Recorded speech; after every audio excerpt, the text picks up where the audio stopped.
अभी तक नहीं देखे हैं तो पहले आप उसे देख लें, वरना ये स्टोरी आपको पूरी तरह से समझ में नहीं आएगी। पिछली वीडियो में आपने देखा था, जेसन को स्नैक लगाने के बाद गुल्ली और बुल्ली पुलिस की कार लेकर वहाँ से भागते हैं, लेकिन तभी वहाँ सोफिया दौड़ते हुए आती है और गुल्ली बुल्ली को आवाज लगाती है। गुल्ली सोफिया की आवाज सुनकर गाड़ी रोक देता है और फिर गुल्ली गाड़ी से बाहर निकलकर देखता है तो उसे सोफिया खड़ी हुई नजर आती है। तो गुल्ली उसे हाथ हिलाकर बुलाने की कोशिश करता है, लेकिन अचानक सोफिया वापस भागने लगती है और फिर वो गाड़ी के पीछे जाकर छुप जाती है। गुल्ली ये समझ नहीं पाता कि सोफिया वापस क्यों भागी। तभी गुल्ली गाड़ी से बाहर निकलकर देखता है तो उसे पता चलता है कि सोफिया वापस क्यों भागी और अब गुल्ली और बुल्ली को भी यहाँ से निकल लेना चाहिए। गुल्ली गाड़ी के अंदर बैठता है और गुल्ली से कहता है कि जेसन को मारना बहुत मुश्किल है, इसलिए मैं जा रहा हूँ बाबा को बुलाने। तुम सोफिया को जेसन से बचाने की कोशिश करो। अगर हम दोनों यहाँ से चले गए तो जेसन सोफिया को मार देगा। गुल्ली ने बुल्ली की बात सुनते हुए कहा, ठीक है, तुम जाकर बाबा को लेकर आओ, मैं सोफिया को जेसन से बचाने की कोशिश करता हूँ। और फिर गुल्ली गाड़ी लेकर वहाँ से चला गया और बेचारा गुल्ली सोफिया की जान बचाने के लिए गाड़ी से नीचे उतर गया। और अब आगे की स्टोरी देखते हैं।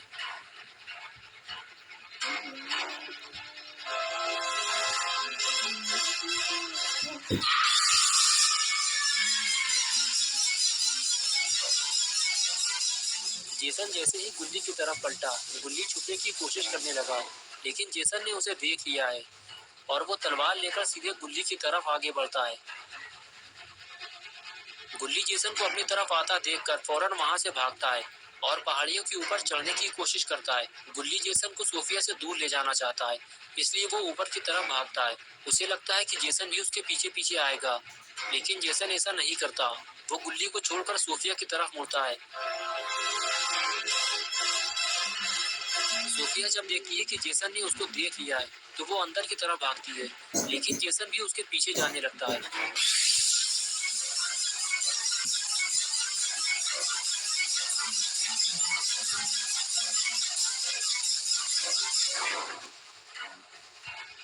सोफिया को कुछ भी समझ में नहीं आता कि वो जाए भी तो कहाँ जाए। अगर वो ऐसे ही अकेले भागती रही तो ज्यादा देर तक जिंदा नहीं बचेगी, जेसन उसे मार देगा। और इधर ऊपर चढ़ने के बाद गुल्ली सोफिया को ऊपर आने के लिए कहता है।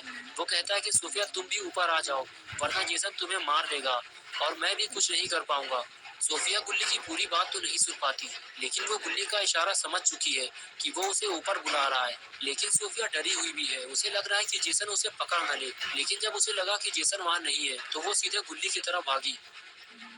और जैसे ही गुल्ली ने देखा कि सोफिया उसकी तरफ आ रही है, वो उसकी हेल्प करने को तैयार हो गया और सोफिया का हाथ पकड़कर उसे ऊपर खींच लिया और कहने लगा, सुनो सोफिया, जब तक गुल्ली बाबा को लेकर यहाँ नहीं आ जाता तब तक हम ऊपर ही रहेंगे और ऊपर से ही जेसन पर नजर रखेंगे। इससे हमें पता चलता रहेगा कि जेसन कब कहाँ जा रहा है, और अगर वो ऊपर आता है तो हम उसे ऊपर आता हुआ देख सकेंगे और उसके ऊपर आने से पहले ही हम नीचे उतर जाएंगे और जैसे ही वो नीचे आएगा हम फिर से ऊपर आ जाएंगे। इसी तरह हमें ऊपर नीचे करते रहना होगा, बस हमारे पास यही एक रास्ता है, आओ मेरे पीछे। ये कहकर गुल्ली आगे चला गया और सोफिया भी उसके पीछे पीछे चली गई।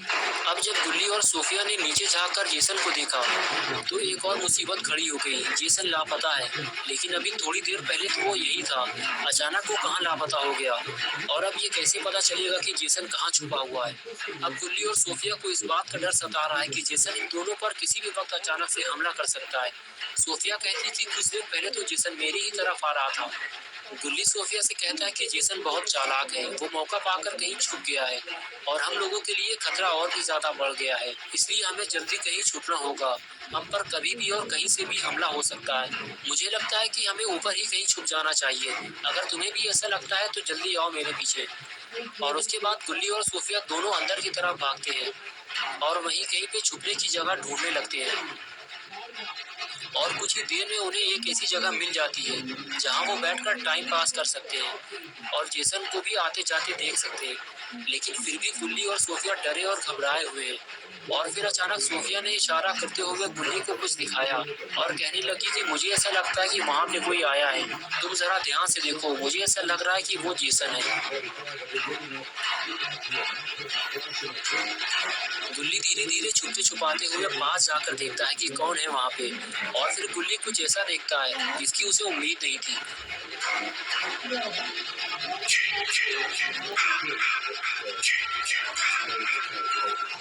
और फिर वो सोफिया के पास जाकर उसे बोलता है कि तुमने ठीक कहा था सोफिया, वो जेसन ही है।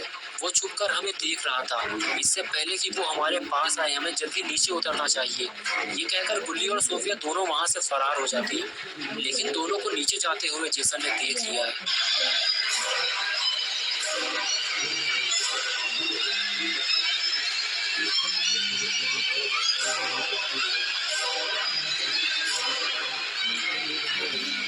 और इसी हड़बड़ाहट की वजह से गुल्ली ऊपर से नीचे गिर पड़ा।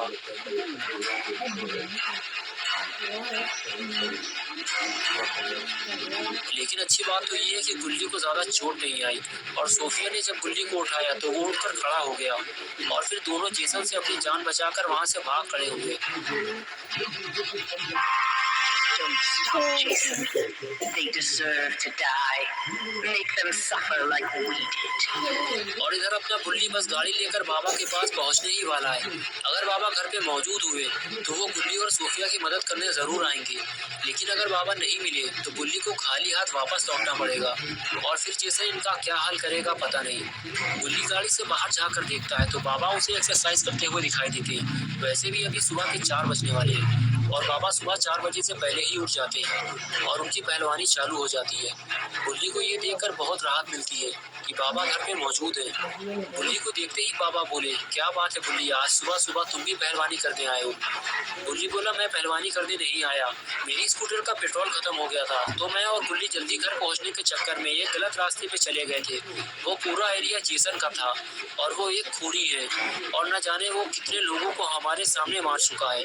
अगर आप जल्दी वहाँ नहीं पहुँचे तो वो गुल्ली के पेट में तलवार घुसा के सारा माल मसाला बाहर निकाल देगा। बाबा ने जब ये सुना तो वो गुस्से में आ गए और फिर वो अपने घर के अंदर चले गए और गुल्ली उनके बाहर आने का इंतजार करता रहा।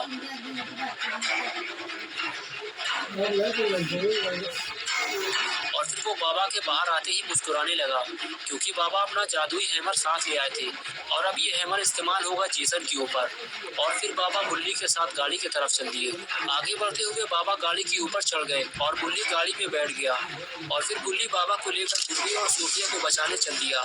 लेकिन गुल्ली को अपनी स्पीड बढ़ानी होगी क्योंकि जेसन गुल्ली और सोफिया के पीछे पड़ गया है। कहीं ऐसा ना हो जब तक गुल्ली बाबा को लेकर वहाँ पहुँचे गुल्ली और सोफिया में से कोई मर चुका हो। और गुल्ली अपने जंगली बाबा को लेकर वहाँ पहुँच गया, लेकिन बाबा को यहाँ कोई दिखाई नहीं दे रहा। गुल्ली आगे बढ़कर देखता है कि गुल्ली और सोफिया कहाँ है और यहाँ इतना सन्नाटा क्यों है और जेसन भी कहीं दिखाई नहीं दे रहा।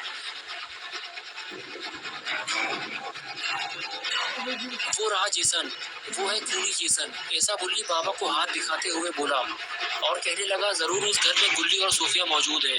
तभी जेसन उस घर का दरवाजा तोड़ने की कोशिश कर रहा है।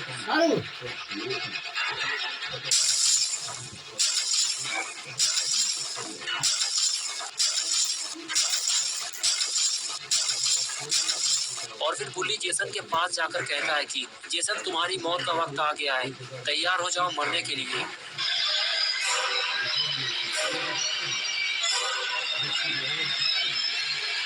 और जैसे ही जेसन गुल्ली की तरफ आता है गुल्ली वहां से भागता है और उसे बाबा के पास ले जाता है और बाबा जेसन के पास आने का इंतजार करते हैं। और फिर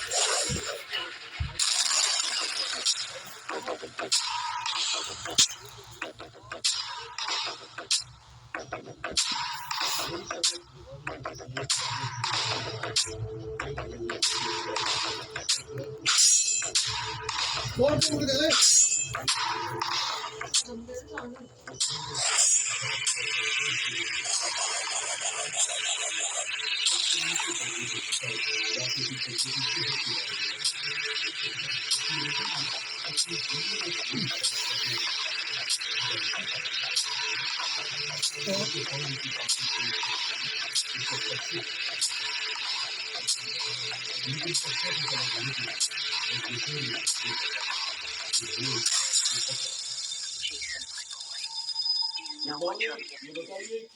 No matter what they do to you, you cannot die. You can never die. अरे ये क्या, इतना मार खाने के बाद भी जेसन उठ गया। अब ये पीछे से बाबा पे हमला करेगा। लेकिन तभी गुल्ली ने चिल्लाते हुए बाबा को बताया जेसन पीछे से हमला करने वाला है और बस फिर क्या था, बच गई जेसन की घंटी।